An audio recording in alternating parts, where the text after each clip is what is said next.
నీకు తెలుసా సోదరుడు బ్రహ్మం గారు ఏం చెప్పాడు? It is very difficult to go to hell.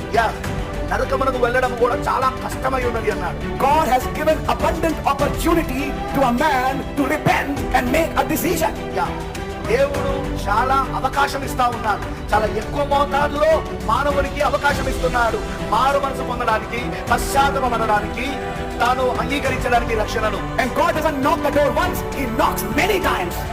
దేవుడు ఒక్కసారిగా తలుపు తట్టేది, ఆయన చాలా సార్లు తడతాడు. ఆయన he is long suffering, ఆయన దీర్ఘ శాంతము. and he keeps giving opportunity after opportunity. అది నీకు అవకాశం తర్వాత అవకాశం నీకు ఇస్తా ఉంటది. అది oh how wonderful our Lord is.